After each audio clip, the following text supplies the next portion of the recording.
wala aking asawa. Poso. How many years na po kayo nag-aalaga ng pugo?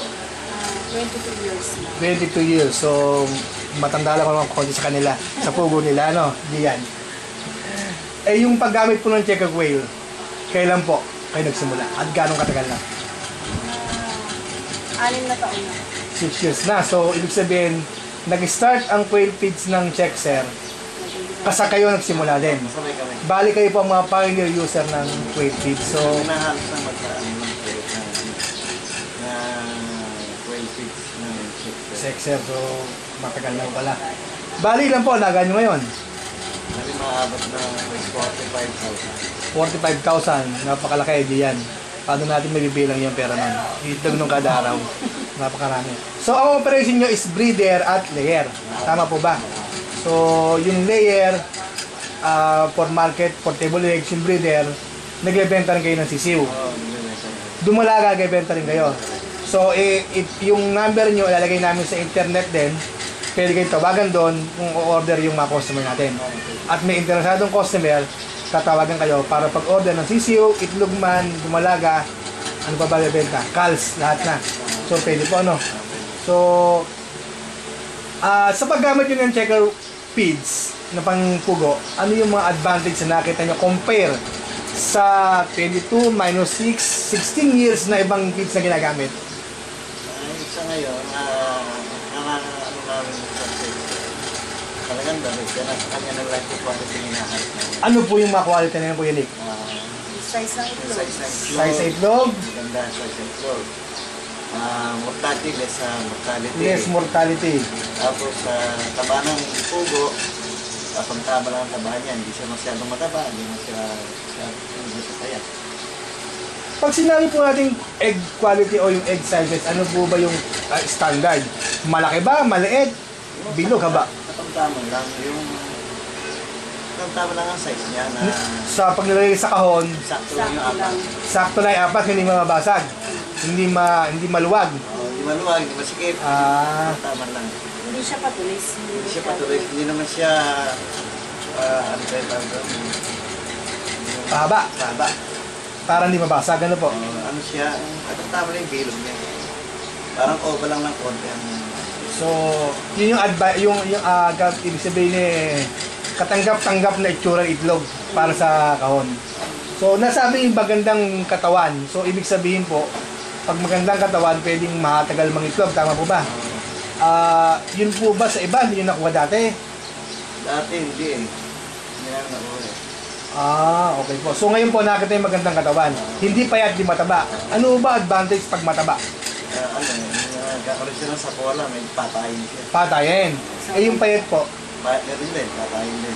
So, yung ayos na katawan lang, hindi mataba, hindi payat, yun po yung magandang alagaan para sa layer na hindi magkaka-prolapse, hindi mamatay po, ano. So, kasi ganun. yung iba talagang mataba yung dibdib niya. Nakita mo madilaw yung dibdib niya. Mataba. Pag ganun po, anong talaga?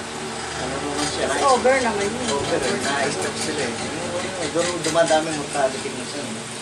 Dahil doon. Dahil doon sobrang taba. Okay po. Kaya yung less mortality, nakukuha nyo. Nasabi niyo consumption kayo na. Nabanggit may consumption. Ganong karami po ba yung kinakain ng feeds natin? Sa feeds natin, ganong karami yung kinakain per 1,000 kumpara sa iba? Mas mababa. Gano'ng kababaan? Halos kalahati sako. Kasi ang 1,000 tatlong sako eh sa iba. 1,000 tatlong sako sa iba. Isang linggo. Oo.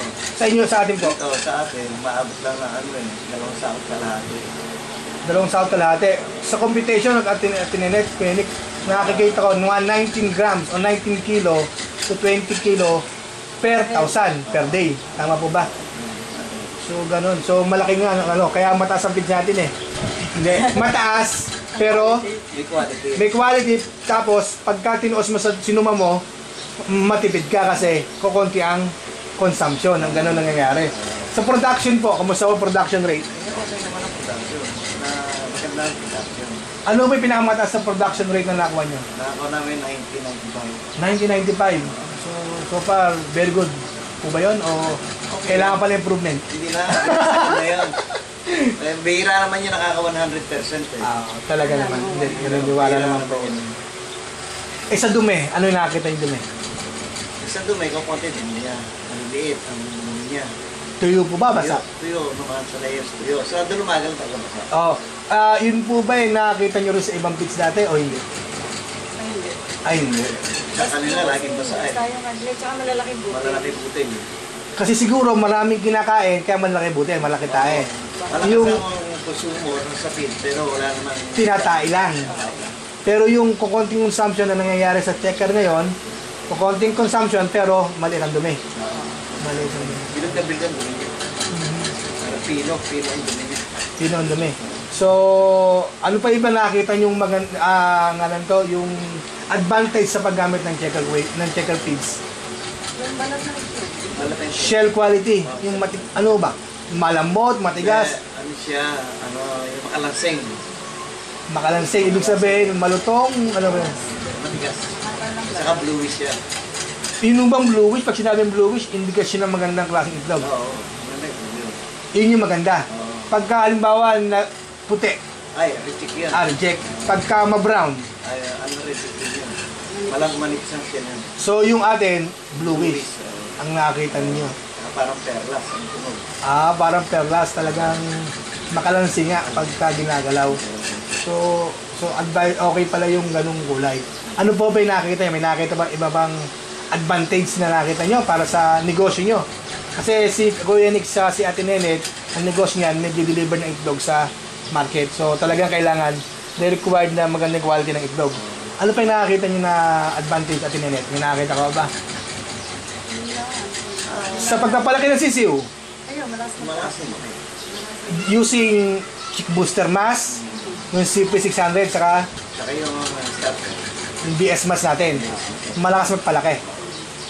Kumpara sa iba, ganun pa rin ba? Ganun. Lagi tayo magko-compare kasi para makita natin yung difference eh. Wag lang tayo magsabi ng pangalan.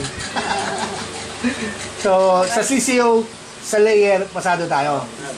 So, Sa ano ba, maganda. sa baboy man. Yan. Yan, nakita nyo, sa baboy. Gumamit kasi sa pambaboy sila eh. So, ibig sabihin po, sa CCO, sa layer, pasado tayo, pwede nyo ma-recommend ito sa iba kung sakasakali pong may magtanong sa inyo at mag-flash yung number nyo sa website. Pwede. Talagang dinadala ko yan kahit saan. Okay po. Talagang yan ang nire-recommend ako kahit sino pupuko na hawak namin. Yan ang nire-recommend ako. So, may magpupugo kayong hawak. Meron. Pag sabing may hawak po, dideliveran nyo ng feeds o kinukuha nyo yung itlog? Yung ko na may itlog. Yan dala ng pigs. Lahat po yun, gano'n, dadala nyo ng feeds. Tapos kinukuha nyo yung itlog. So, secure yung negosyo nyo. Para off-seating na lang doon sa ano. Sa itlog. Sa itlog. So, yung mga gumagamit naman, wala namang feedback sa atin na pangit o may problema sila. Oo na, natutuwa nga sila rin sa pigs natin. So far, pasado na naman tayo. Nakakita ko naman, happy kayo sa paggamit ng checkers. So, thank you po kami, in behalf of checkers. Salamat po kami. At kung sakali pong may mag-interesado na bumili ng CCO, dumalaga man o itlog sa inyo, pwede bang mabanggit niyo yung numero niyo para tawagan kayo? Ano po yung numero niyo? Pakisabi po. 0915-357-1702. Pakiulit po ulit. 0915-357-1702. So, Tinenet, siguro naman pag na-flash sa website natin to, baka may magtanong po sa inyo.